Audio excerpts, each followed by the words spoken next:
Hi, I'm Liv, and today we are doing my April reading wrap-up. I'm really excited to talk about these books because I had a few books that I really loved and a few books that I really disliked, and I'm just excited to talk about it. Overall, I have read a grand total of 9 books, which is really good. I'm really happy about it, and I've read a good range actually this month. I've read an audiobook, I've read some physical books and some Kindle books. I'll talk you through the statistics, the actual books, and just have a little bit of chit chat with you. Dude, I don't know why it's so hot right now in the UK, but it's like 20 degrees right now and it's only 11 o'clock in the morning, and I'm not used to this weather. I'm used to jumpers and leggings and stuff, so it's very hot right now and I don't know if I'm enjoying it. It's too hot for me. Statistics time. I'm excited to talk about these. First of all, as I said, I read 9 books. I read a grand total of 2,983 pages. That is actually insane. Like, I can't believe that's even like how many pages I've read this month. It's just crazy. Average rating, as in like overall, is 3.97. Not crazy good, but not crazy bad, but I did have a good range of like ratings this month. Some 2 stars, some a 5-star, like I've got a good old range. The average book length was 378 pages and the average time to finish was 5 days. The percentage of each type of book is I read 11% audio, 22% print and 67% digital. Should I start with the physical copies? I kind of feel like I should. First of all, we've got Out on a Limb by Hannah Bonham Young. I really enjoyed this book. I ended up giving this book a whopping 4-star. I really enjoyed it, and that's actually a big shock for me. So the reason this is a shock is because of the trope in this book. Now, this book is about these 2 characters who both have physical disability. They end up having a one-night stand together at a party, and she finds out she's pregnant and ends up telling him, and they go through this big journey where they get to know each other as they're trying to prep for this baby coming. It is so sweet, and at the same time they're trying to see if it's worth seeing if there's a relationship there or if this is going to ruin the relationship they're going to have with this kid. I really enjoyed this book, and I've never read anything by Hannah Bonham Young before. Now, I love the writing style. I thought it was so funny, and I think her writing honestly makes me laugh so much. It was so humorous, and I found myself giggling and really connecting with these characters. I loved the friendships, I loved everything about the book. I was honestly hooked the whole time, and I just found so much enjoyment in it. The only things I didn't enjoy was the fact that I felt that the plot kind of disappeared after the 200-page mark. I feel like, I can't remember why, but I feel like the plot was fulfilled by the 200-page mark. I just felt like it was dragging a little bit. I just felt like we didn't need any more pages. Other than that, I really did enjoy this book. I really liked it. I loved the plot, I loved the characters. Bo's character really just broke my heart, and I cried a lot reading this book. I felt connected to these characters in a way that I really don't usually connect to characters as much as I did with this book, and I will be definitely reading more from Hannah. I was very impressed, and I would highly recommend this book. Oh, a book on the complete polar opposite end of the spectrum. We have got Funny Story by Emily Henry. I did do a reading vlog of this video, and if you want to go see my full raw opinions of In the Moment, go check that out. I will link it down below. I didn't enjoy this book. I ended up giving this book a 2.5 star. Now, this seems to be like a running theme with Emily Henry books and me. I just don't get on with these books. I feel like I just don't like the plot, or I don't know if I don't get like the characters. I just don't know. There's something about them that I always end the book feeling unfulfilled. So this book I didn't really like. This was about these 2 characters. We've got Miles and, what was her name? Daphne. So Miles and Daphne had both been broken up with by their partners, and their partners have gotten together, and they have been like childhood best friends their whole lives. So these 2 have to move in together because he's got a spare room that he used to live with his girlfriend, who now is moving into her house, and she has nowhere to live. So these 2 end up moving in together. They know what each other are going through, and they're really trying to be there for each other whilst also mourning the loss of their own relationships. Daphne was engaged, like she's trying to deal with the fact that she's no longer getting married, and Miles was with this girl that he really fell for. We go through a lot with these 2 characters. We see them go through the grief of this breakup, we see them fall for each other, and we see a lot of stuff happen. Now, I did enjoy this book up to about the 20% mark, and then it just went downhill for me. I felt like the pacing was all wrong. I didn't really understand the plot, where it was going, and I felt like the ending I just did not like. There was so many things about this book I just really didn't resonate with and really dislike, and overall I've basically come to the conclusion that this is my last Emily Henry book that I'm ever going to read. I've read 3 of her books before. I've read Beach Read, which I did enjoy, I gave it like a 4. I read Happy Place, and I gave that a 3. I wasn't a big fan of it, and this one I really disliked and I gave it a 2.5. So this book is Say Remember Me by Abby Jimenez, and this book is a new release actually from this year, so I was really excited to read it. This is the book. I gave this book a 4.5 star. I like this book a lot. So one of the main things I loved about this book was the narration. I think the narrators were brilliant. There was just something about them that it felt so real, like their voices. I was believing everything they said. We've got these 2 characters. We've got Xavier and we've got Samantha. So Xavier and Samantha go on a date. It's a one night thing. They're thinking nothing's gonna happen from it, like nothing's gonna come of it. But they end up really falling for each other, and because Samantha is moving back home to help her mum. So Samantha's mum has dementia and she's in her 50s. It's very early on dementia, not early on, but she's very young to have dementia, but she is a really progressive type, and she needs to go back home because her family is struggling. She is leaving where she lives to go home, and Xavier needs to stay where he lives because he has a practice all of his own that he owns. It's a vet, and he has to stay here.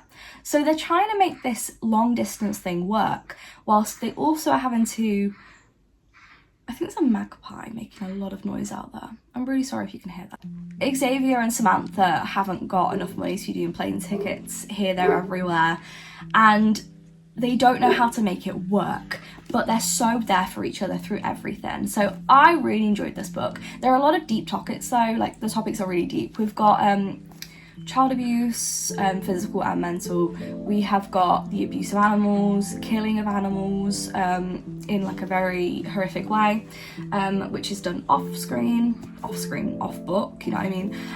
It's spoken about. We've also got a lot of family struggles and coping mechanisms to deal with the fact that this person in Samantha's life is forgetting everybody. She's forgetting everybody around her. I thought that Samantha's character was brilliant. She was really going through a lot and she was really trying her best. The only thing I didn't enjoy as much was the very end. I thought the ending and how the 2 side plots like got finalized was great. So we had like Xavier's plot of trying to figure out what he's doing in life, and you also had Samantha's plot of like trying to keep her family together. Those 2 plots, the way they ended was brilliant, but I almost felt like the romance was sacrificed for these plots. I felt like the romance wasn't really looked into again at the end. It just kind of was like an afterthought, and I didn't like that. That's the only reason it wasn't a 4.75. But other than that, I really enjoyed this book. I thought it was great, and it was definitely one that tugged on your heartstrings. The rest of the books I read all on my Kindle, so let's talk about these books. That was one I finished the other day actually. So a book that I read recently that I am so glad I read was by a new author for me, and this one was Forget Me Not by Julie Soto. Now I have never read anything by her before, and I don't know why I didn't. I really love this book. I gave this book a 4.5 star and I adored it so much. This book was about these 2 people who were together at some point, and it's a wedding planner and he is a florist, and it's a second chance romance. We get flashbacks of like what happened of them getting together and why they broke up, and then we also have the now. So the now is all told from her perspective, the past is all told from his perspective, and I just loved the format of this book. I thought it was very good. To me, the characters were very adult. I felt like they handled everything like actually full adults. Sometimes in books I find the characters are written quite young, and I don't know why. Just sometimes the characters are written like as if they're teenagers sometimes, but that didn't happen with this book. I was very, very happy with how everything was laid out and how they communicated with each other. Storyline in the background was also great, the plot overall. It wasn't a character-driven book, which I think Funny Story was a character-driven book. This one was a plot-driven book, and I found it hilarious. I loved it so, so much, and I just fell in love with this story. I really fell in love with the story, and also the writing. I'm definitely going to be reading more by Julie. I think that her writing style is my type of writing. I was captivated. I couldn't put the book down. I kept picking it up every 5 minutes. I just really fell in love with her writing, and she is an author that I actually have I felt like a spark about her writing. I felt excited to pick up her book and continue it. The next book I read was another new release. This one is Wild and Wrangled by Lila Sage. This is the last book in the Rebel Blue Ranch series. The last book, I know, crazy. This book we have our two characters. We have Dusty and we have Cam. So Dusty and Cam, again, this is a second chance romance. They used to be with each other when they were in high school. Something happened that broke them up, and 15 years later, the spark is still there. She has been left at the altar by somebody that she was meant to marry, which was arranged by her parents because they are very rich and they want to use her to their advantage. And he is there to help. Dusty is there to be a shoulder to lean on. He is there for her, and she needs that. If you've read the Rebel Blue Ranch series, you'll know that Cam is actually a single mum as well, and she has a daughter called Riley. Now, her dynamic with Riley in this book was actually adorable. I loved it, and I did like the book mainly. So I gave this book a 3.75 overall, which is actually the lowest I think I've rated a Rebel Blue Ranch book, but there are reasonings. I enjoy the book, and I liked Dusty and Cam's relationship. I thought that the spark was definitely there. I thought the way that Lila Sage wrote this book, you could definitely feel it in the book. This like spark that's like there in the background, the tension whenever they're in the same room as each other that everybody can feel. Problems I had with this book though were, I felt like the communication was lacking a little bit. Now what I mean by this is by the end, it just kind of felt like the argument that happened at the end just kind of felt like it was happening for no reason. There didn't seem to be any actual reasoning for them to argue. I felt like the topic and the reasoning why one of them blew up at the other, I didn't believe it. It didn't feel believable. Also felt like the ending was a little bit too abrupt for me, and the epilogue I wasn't a big fan of, which is why it was a 3.75. But I did find enjoyment in the book, and I can't believe it's the last book in the Rebel Blue Ranch series. I'm actually so sad, but I'm glad I read it, and I would highly recommend, and I'd highly recommend the whole series, but I gave it a 3.75 and I did find enjoyment. The next book is When in Rome by Sarah Adams. Again, this is a book that I have never read anything by this author. I've had this book on my Kindle for ages. I bought it for like 99p, like, honestly like a year ago, and I finally read it, and I gave this book a 4.5. A 4.5. I really enjoyed it. So I want to say, by the way, I'm so sorry. My iPad case is so dirty. Like, I have this on the train and everything. Like, it is dirty. I'm just going to fold it up so you can't see that. I'm very sorry. This book is about a pop star called Amelia, and she runs away to Rome, USA, as there's this film that she loves, and the main character does the same thing. So she is on her way to leave her life. She needs a vacation from everything. She needs a break, and her car breaks down. And this grumpy man comes to help her, and he's like, what are you doing? She's like, well, leave me alone, because she thinks he's a stalker or like some creep. And it's actually his garden that she has just broken down in. It's a field, but it's his garden. So this guy is a grumpy pie shop owner, and he's called Noah. So he has had his heart broken recently, and that is why he's grumpy. It's not just I'm grumpy because I'm grumpy. He's actually, you know, dealing with a lot, and he's struggling really. He's struggling after his heart's been broken. And this is very much a close town. It's one of those like really small villages where everybody knows everybody, and everybody knows his business. Everybody knows why his heart's broken. They know who broke it, and he just wants to be left alone. He is a recluse in that way, but he's not really, because he does care about everybody. He cares about his sisters, and he cares about his family and the town, and it's a really cute book really, but it's also very serious. So this book, I think I said I gave it a 4.5 star, and I really did enjoy it. So this book, the tropes are close proximity. They're from two different worlds, small town, they are drawn together, and they know they shouldn't be together, but she and him, they can't leave each other alone basically. He's had his heart broken by another girl who was passing through the town before, and she's fallen out of love with her career. Like, that's like the plot really that's going on. So the plot in this book I adored. I thought the plot twists were amazing, and the characters had this like self-discovery throughout the book, which I really appreciated personally. I really loved it. I loved the ending, and I thought side characters were brilliant.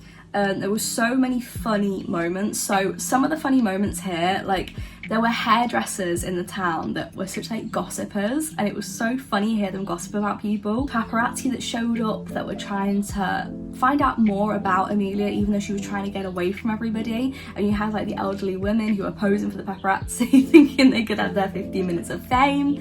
Everyone was gossiping after anything would happen between Amelia and Noah. I fell in love with this storyline, and I did buy the next 2 books actually in this series.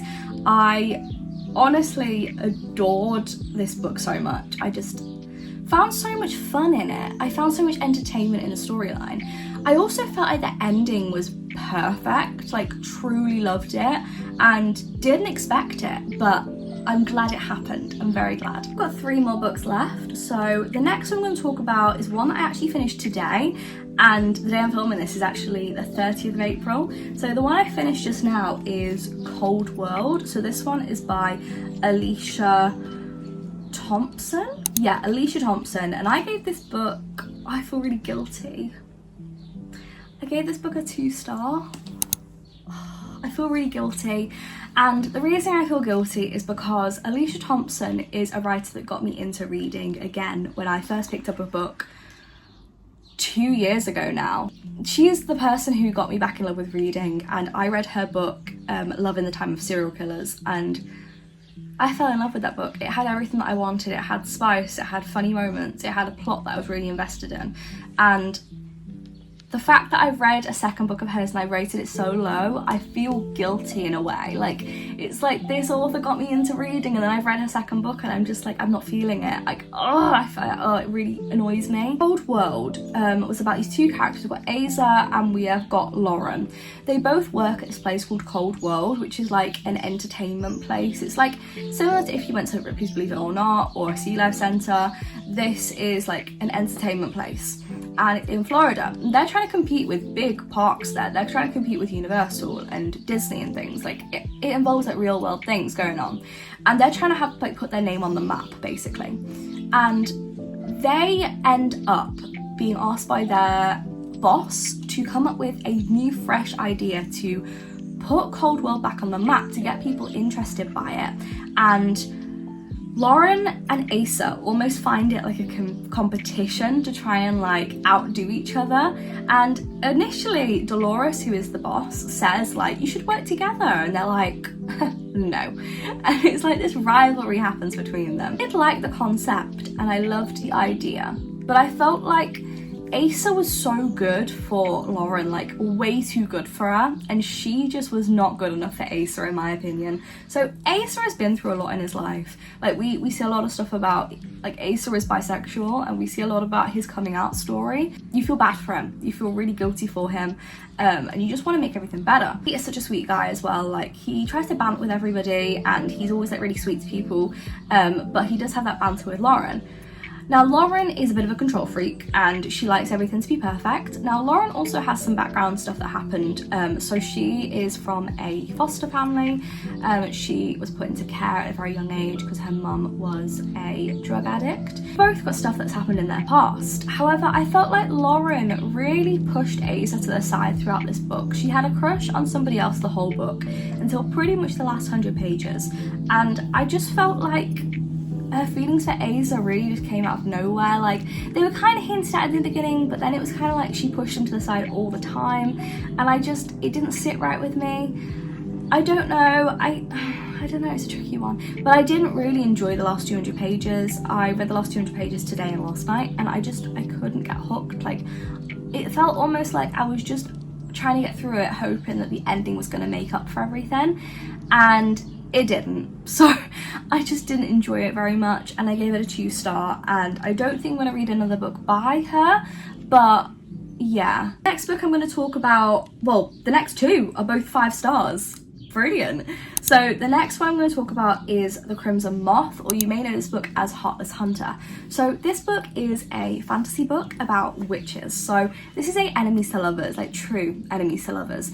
And we've got this character called Gideon, and the second character, I probably wrote down her name, let me see. Rune, that's it.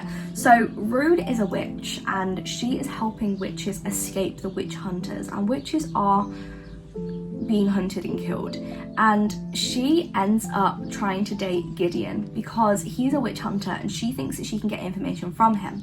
Now he has suspicions that she is also a witch, and so he is dating her to get information. So they're both trying to be secretive, but they're both doing the same thing. This book was so good. I've written here that it was high stakes, hate to lovers. Magic was explained very, very well in this book. It was very straight to the point with the explanation, and I really appreciated that. There's a semi-complex magic lore sort of thing going on. The laws in magic were a little bit complex to the point where it wasn't basic, but they were complex in a way that wasn't too complex that I could comprehend it quite easily. A lot of content in 400 pages. Like, I was so shocked at how much this writer fit in 400 pages. Like, I was addicted, and I've bought the second book that I'm ready to read, but it cost me 11 quid on a Kindle, but I don't care. I'm really excited to read the next one. The politics was brilliant. I felt that the writing style was so refreshing. I thought it was genuinely shocking, and I loved everything about it. I honestly can't stop thinking about it, and I really want to read the second book so soon. I really enjoyed it. I found a lot of enjoyment in this book, and I would highly recommend it. It was really good. I don't want to say anything about the plot really, because like I went into this book pretty much blind, and it really impressed me. I adored it. 5-starred it, as I said. I really enjoyed it. We have got the last book now, and this book I really can't get out of my head. This is The Favourites by... Who wrote this book? I feel like I've said some of the authors, but not all of them. This book is by Lane Fargo, and I gave this book a 5-star. This book, it really gave Taylor Jenkins Reid. Like, it was a pure fiction book, and I loved it. So this book is about these two characters called Heath and Kat, and they are figure skaters. They're a figure skating couple, they do duos, and they're also in a relationship. And this book is all about how much will they risk for what they want. Will they risk love, the gold medals? Are they going to risk friendships, their health? There is so much at stake in this book. I'm going to talk to you about the good things in this book, because I feel like if I talk too much about it, the plot line will be here all day, because the plot really did this. Like, it was everywhere, and I was here for it. I really enjoyed it. It was giving Daisy Jones and the Six with a documentary style of the storytelling. It was also giving Seven Husbands of Evelyn Hugo. There was messy stuff. There was morally grey characters. Even our main character, at times you were like, oh my god, I hate this character, but I also hate to love you, and I love to hate you. I'm going to tell you about the things that I loved. So I loved that I couldn't guess the plotline. Truly, I could not guess the plotline. Every time I thought I'd know where it's going, it would go the other way. I was like, what? How is this book going to end? Because the thing that I thought was going to end, it happened like within 100 pages, and I was like, what's going on? It was such a good book. Great storyline, and it felt real. Like, I genuinely believe these characters are real characters if someone said to me that this was a real book. Storyline felt real, I've said that. Compelling and complex characters, and I adored Garrett. He was my favourite. Documentary/interview style was very engaging, and I enjoyed it. The ending blew me away. Truly blew me away. I did not expect it, and I'm pretty sure out loud I literally went, what? No. Like, I was... words can't explain how I felt. At times I hated these characters, and then I loved them, and then I hated them again, and then I loved them. It was one of those books where there was just so many things going on that these characters were real. Like, they had real stuff about them. I couldn't guess any of the plot lines. I was really just didn't know what was going to happen. So the themes in this book, we've got elitism, classism, morals, homophobia, racism, pride, rivalry, and goals. I love this book so much, and I would highly recommend it. If you are debating reading it, I would very much say you need to. It was a book that I didn't know what to expect from it. I wasn't expecting much. I knew some people enjoyed it, but that's all I really knew, and this book blew me away. It was brilliant, and I couldn't believe, like, I found this gem. Like, I'm so happy I read it. I think about it regularly, and I adored it so much. I'm so happy I read it. And I actually read it because I think I mentioned it in a video, and then Poppy, I know you watch my videos, she said that if I read it, that she would read it if I enjoyed it, and I'm gonna say to you now, you have to read it, girl. It is so good. I was captivated by the book. The writing style was brilliant. If I could go back and read it for the first time all over again, I really would, but it was brilliant. Like, I can't even stop talking about it. Like, it was a true 5-star, really enjoyed it, adored it. Thank you guys for watching the video. I'll see you guys soon with another one. Subscribe, like, and all that stuff, and I'll see you guys at some point. Bye!